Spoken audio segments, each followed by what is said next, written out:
18 सितंबर 2016 उड़ी सेक्टर, जम्मू कश्मीर।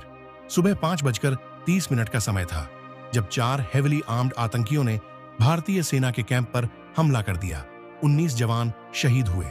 देश सन्न था और प्रधानमंत्री कार्यालय से लेकर सेना की वॉर रूम तक एक ही सवाल गूंज रहा था, जवाब क्या होगा। लेकिन सच्चा जवाब तब तक तैयार नहीं किया जा सकता जब तक जमीनी हकीकत को कोई छाया की तरह नाप न ले। खुफिया साया लेफ्टिनेंट अर्जुन राणा, रॉ से जुड़े एक अंडरकवर एजेंट जो पाकिस्तान में अदिल मिर्जा के नाम से रह रहा था, इस हमले से कुछ दिन पहले ही एक संदिग्ध रेडियो ट्रांसमिशन पकड़ चुका था। संदेश था, Zulfiqar base active, infiltration window open, 72 hours countdown.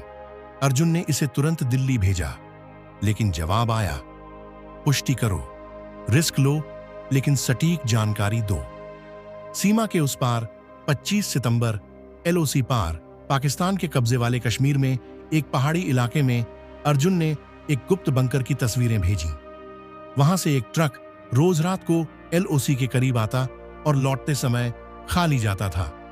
उसे शक था कि यही आतंकी घुसपैठ का रास्ता है। इसी बीच दिल्ली में NSA अजीत वर्मा, सेना प्रमुख जनरल ठाकुर और प्रधानमंत्री के साथ एक उच्च स्तरीय बैठक हो रही थी।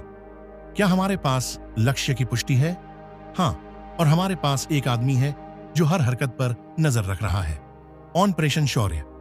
28 सितंबर रात 12:30। सेना के विशेष कमांडो यूनिट्स चुपचाप आगे बढ़ते हैं। कोड नेम वृश्चिक दल, गर्जना, तीर। उनका मिशन दुश्मन के लॉन्च पैड्स को खत्म करना और वापस आना बिना किसी नुकसान के। लेकिन आखिरी सेक्टर में GPS सिग्नल डिस्टर्ब हो जाता है। गर्जना टीम रास्ता भटक जाती है और तभी विस्फोट।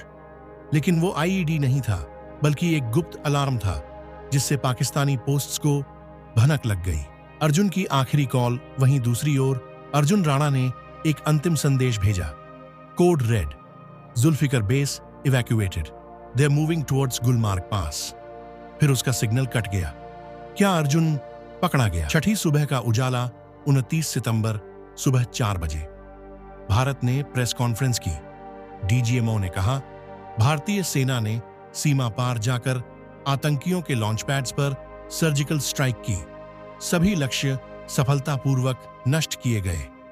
देश में खुशी की लहर थी, लेकिन पर्दे के पीछे एक सवाल अब भी था, क्या अर्जुन जिंदा है? 27 महीने बाद इस्तांबुल एयरपोर्ट एक आदमी हल्की दाढ़ी और बदली हुई पहचान के साथ भारत के वाणिज्य दूतावास में दाखिल होता है। उसने सिर्फ इतना कहा, अर्जुन राणा रिपोर्टिंग इन। अंत या शुरुआत? सर्जिकल स्ट्राइक की सच्चाई जितनी देश ने देखी, उससे कहीं ज्यादा गहराई से छुपी थी वो परछाई जिसने पर्दे के पीछे रहकर इतिहास रचा।